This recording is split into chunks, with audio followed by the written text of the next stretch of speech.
করা হয়েছে 30 তারিখ থেকে আবেদন, কিন্তু এখানে অনেকগুলো একাদশ শ্রেণীর ভর্তির বিজ্ঞপ্তি প্রকাশ করা হয়েছে 30 তারিখ থেকে আবেদন, কিন্তু এখানে অনেকগুলো তারিখ দেখতে পাচ্ছ। তোমরা অনেকে বুঝতে পারতেছো না যে তারিখগুলো কিসের। চলো আমি তোমাদেরকে একটা গ্রাফের মাধ্যমে পুরো বিষয়টা বোঝাচ্ছি। এখানে মূলত প্রথম ধাপের আবেদন নিয়ে কথা বলা আছে, দ্বিতীয় ধাপের আবেদন নিয়ে কথা বলা আছে এবং তৃতীয় ধাপের আবেদন নিয়ে কথা বলা আছে।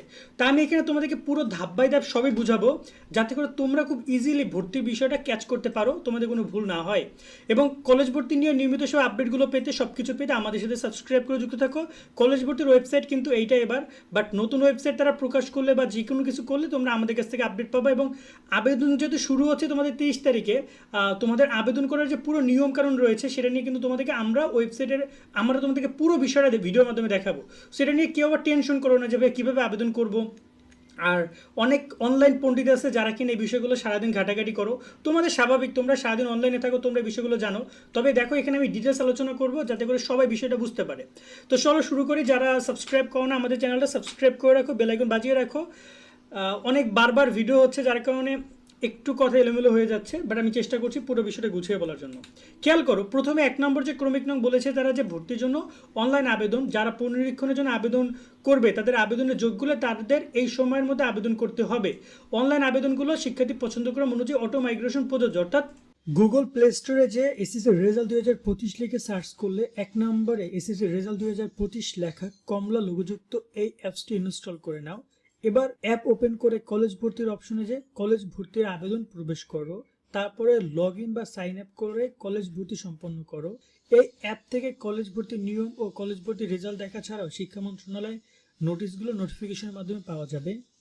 মাইগ্রেশন কিন্তু বন্ধ করা যাবে না। আবেদন করার সময় অবশ্যই 1 2 3 4 নম্বরে তুমি যাকে যাকে রাখবা তারা বেশি অগ্রাধিকার পাবে। মাইগ্রেশন নিয়ে আমরা ডিটেলস ভিডিও করেছি অলরেডি, নিশ্চয় মাইগ্রেশন নিয়ে, চাইলে সেটা দেখতে পারো, বাট আমরা আরও সামনে ভিডিও করব। তো এখানে যদি আমরা কথা বলি যে যারা পুনরীক্ষণে আবেদন করেছিল অর্থাৎ বোর্ড চ্যালেঞ্জে, তাদেরও রেজাল্ট দিয়ে দিবে এর মধ্যে। সো তোমরা টেনশন করো না। সো এখানে যদি আমরা দেখি আবেদন শুরু হচ্ছে তোমাদের 30 তারিখে, তার মানে, এবং আবেদন শেষ হবে 11 তারিখে। তো এক্ষেত্রে যদি আমরা প্রথম গ্রাফটা নিয়ে আলোচনা করি, এই যে দেখতে পাচ্ছ প্রথম পর্যায়ে ভর্তি, প্রথম পর্যায়ে ভর্তি তোমার শুরু হবে কয় তারিখে? 30 তারিখ, আর শেষ হবে কয় তারিখে? 11 তারিখে। এই মধ্যে সবাই আবেদন করতে পারবা, সো টেনশন করো না, তোমার বোর্ড চ্যালেঞ্জের রেজাল্ট এর মধ্যে দিয়ে দিবে।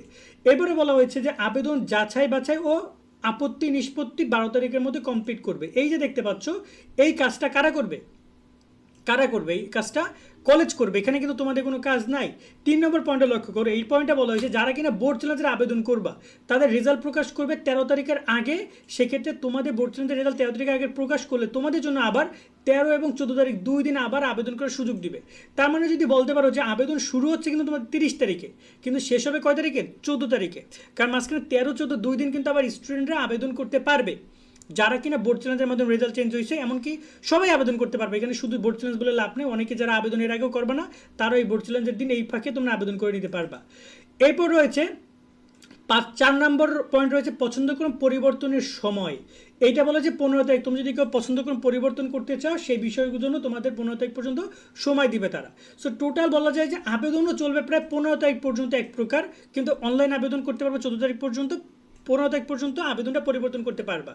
5 বার আবেদন পরিবর্তন করার সুযোগ তারা তোমাদেরকে প্রোভাইড করবে। ক্লিয়ার?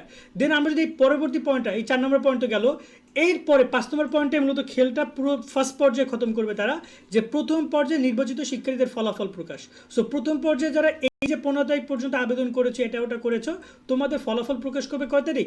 20 তারিখ রাত 8টায়। এই যে দেখতে পাচ্ছ আমরা বলেছিলাম প্রথম ধাপের আবেদনের রেজাল্ট তোমাদের কয় তারিখ দিবে? 20 তারিখ দিবে রাত 8টায়, তোমাদের এই ফলাফলটা প্রকাশ করবে তারা। তার মানে আবেদন শুরু হচ্ছে 30 তারিখ, শেষ হচ্ছে, দেন প্রথম পর্যায়ে কলেজ হচ্ছে তোমাকে এখানে কি করতে হবে? রেজাল্ট প্রকাশ করবে। তো রেজাল্ট তোমরা কিভাবে দেখতে পারবা, যাবতীয় সব কিছু নিয়ে ভিডিও পাবা। দেন বলা হয়েছে যে শিক্ষার্থী নির্বাচন নিশ্চয়ন, শিক্ষার্থী নিশ্চয় না করলে প্রথম পর্যায়ে নির্বাচন বা আবেদন বাতিল হবে এবং তাকে পুনরায় ফিসে আবেদন করতে হবে। ক্লিয়ার করি, ব্যাপারটা হচ্ছে এই যে তোমাদের ফল প্রকাশের পর থেকে 22 তারিখ পর্যন্ত তোমরা নিশ্চয়ন করতে পারবা, তোমার কলেজ নিশ্চয়ন। তুমি যদি কলেজ পাও তাহলে এই টাইমের মধ্যে তোমাকে নিশ্চয়ন করতে হবে। তুমি যদি নিশ্চয় না করো তাহলে কি হবে? তাহলে তোমার আবেদনটা কিন্তু বাতিল হয়ে যাবে রাত 8টার মধ্যে তুমি যদি নিশ্চয় না করো। তাহলে এই যে প্রথম ধাপে তুমি আবেদন করেছিলে এতবার, এই সব কিছু বাদ হয়ে যাবে। বাদ হয়ে গিয়ে তোমাকে আবার দ্বিতীয় পর্যায়ে এসে আবেদন করতে হবে। তার মানে কি বুঝলা যে তোমাকে প্রথম পর্যায়ে যখন তোমরা আবেদন করছো তখন তোমরা ওই ওই নিয়মটা অনুযায়ী তোমরা অবশ্যই কলেজ কনফার্ম করে ফেলবা। কলেজ কনফার্ম না করলে তোমার আবেদন বাদ হবে এবং নতুন করে ফি দিয়ে আবেদন করবা। আর কলেজ নিশ্চয়ন কিভাবে করবা, এখন এই নিশ্চয়নের প্রশ্নটা আসলে কিভাবে নিশ্চয়ন করবে এটা নিয়ে তোমরা ভিডিও পাবা। একদম সিম্পল, টাকা দিবে তোমার মোবাইল অ্যাকাউন্ট থেকে, তাহলে হয়ে গেল, কোনো প্যারা নেই, এক্সট্রা কোনো অ্যাক্টিভিটি নেই এখানে। তারপরে হচ্ছে দ্বিতীয় পর্যায়ে, এই যে গেল প্রথম পর্যায়ে খেল খতম, আর প্রথম পর্যায়ে কিন্তু চূড়ান্ত ভর্তি রয়েছে। যারা কিনা এই যে দেখতে পাচ্ছ প্রথম পর্যায়ে কলেজ নিশ্চয়ন করবা, এই যে 6 নম্বর পয়েন্টে লক্ষ্য করো, যারা কিনা 6 নম্বর পয়েন্টেতে কলেজ কনফার্ম করেছো, তোমাদের চূড়ান্ত ভর্তি হবে এই যে 9 তারিখ থেকে 14 তারিখ, মানে 9 সেপ্টেম্বর থেকে 14 সেপ্টেম্বর, মানে অনেক দেরিতে। সো চূড়ান্ত ভর্তি কিন্তু একবারই হবে, যার কারণে তোমরা প্রথম পর্যায়ে যারা এই ধাপগুলো নিশ্চয়ন করার পরে চূড়ান্ত ভর্তি হবে, যেটা 9 তারিখ থেকে 14 সেপ্টেম্বর পর্যন্ত। এবারে যে দ্বিতীয় পর্যায়ে আবেদন, এই দ্বিতীয় পর্যায়ে আবেদনটা লক্ষ্য করো, এখানে দ্বিতীয় পর্যায়ে আবেদন শুরু হচ্ছে তোমাদের 23 তারিখ থেকে। 23 তারিখ থেকে আবেদন শুরু হবে সকালে এবং শেষ হবে 25 তারিখ। তার মানে দ্বিতীয় পর্যায়ে আবেদন শুরু হবে 23, শেষ 25 তারিখ।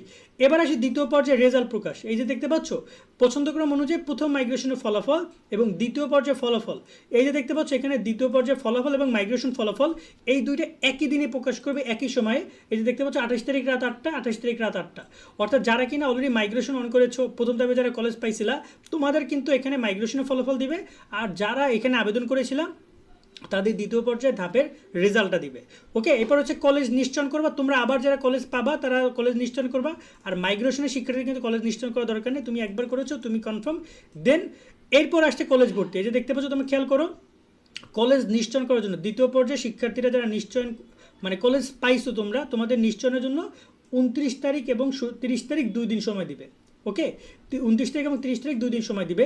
এরপর তৃতীয় পর্যায়ে আবেদন, মানে এই যে দ্বিতীয় পর্যায়ে আবেদন কিন্তু শেষ, যারা নিশ্চয়ন কমপ্লিট করেছো তোমরা, এখন এই যে কলেজ নিশ্চয়ন করেছো বা মাইগ্রেশনের রেজাল্ট চেঞ্জ হয়েছে, তোমরা এখন আবার সেই লাস্টের দিন যে চূড়ান্ত ভর্তি, এই যে চূড়ান্ত ভর্তি, এই চূড়ান্ত অবস্থান করবা লাস্টে এই যে 7 তারিখ থেকে 14 তারিখ। এবার যে তৃতীয় পর্যায়ে আবেদন, তৃতীয় পর্যায়ে আবেদনটা কেমন হবে খেয়াল করো, এখানে তৃতীয় পর্যায়ে আবেদন 31 তারিখ এবং 1 তারিখ 2 দিন করতে পারবা। তৃতীয় পর্যায়ে দ্বিতীয় মাইগ্রেশনের ফলাফল এবং হচ্ছে তৃতীয় পর্যায়ে আবেদনের ফলাফল, এটা 3 তারিখে তারা দিবে। এবং তৃতীয় পর্যায়ে শিক্ষার্থীরা নির্বাচন নিশ্চয়ন করতে পারবে 4 তারিখে। এই যে দেখতে পাচ্ছ তৃতীয় পর্যায়ের ক্ষেত্রে আমি যদি দেখাই, তৃতীয় পর্যায়ে তোমাকে আবেদন শুরু হবে, এই যে বলেছে তারা যে 30-31 তারিখ, আর রেজাল্ট দিবে তোমাদের 3 তারিখে।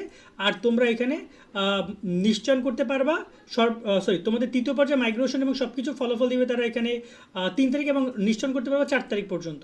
আর লাস্ট আরেকটা মাইগ্রেশনের ফলাফল তারা দিবে, সর্বশেষ মাইগ্রেশনের ফলাফল দিবে 4 তারিখে।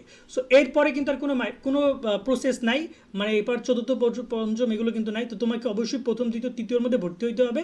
যদি তারা চালু করে শিক্ষার্থী ভর্তি হওয়া বাকি থাকে তখন তারা আরও চালু করতে পারে। আর এবার বলে দিয়েছে কোনো প্রকার ম্যানুয়াল ভর্তি হবে না, তুমি যে কলেজে গিয়ে সরাসরি ভর্তি হবে সেরকম কোনো সুযোগ নাই, সরাসরি তোমাকে এখানে আবেদন করে ভর্তি হতে হবে। এবার এখানে আবেদন ভর্তি ফি দেখতে পাচ্ছ, কলেজের ভর্তি ফি কত, এটা নিয়ে আমরা ডিটেলস আলোচনা করবো। এটা কিন্তু সঠিক না, এটা বলেছে সরকার থেকে, বাট কলেজ এর থেকে অনেক বেশি নিবে। আর তোমাদের এখানে নিশ্চয়ন ফি হচ্ছে 335 টাকা, তোমাদের আবেদন ফি হচ্ছে 220 টাকা, যতটুকু আমরা জানি 220 টাকা তোমাদের আবেদন ফি। আরও বেশ কিছু বিষয় তারা এখানে তোমাদেরকে জানিয়েছে, এগুলো নিয়ে আমরা তোমাদেরকে, যেমন বিভাগ পরিবর্তন নিয়ে এখানে কিন্তু বলে দিয়েছে যে কারা কারা বিভাগ পরিবর্তন করতে পারবা।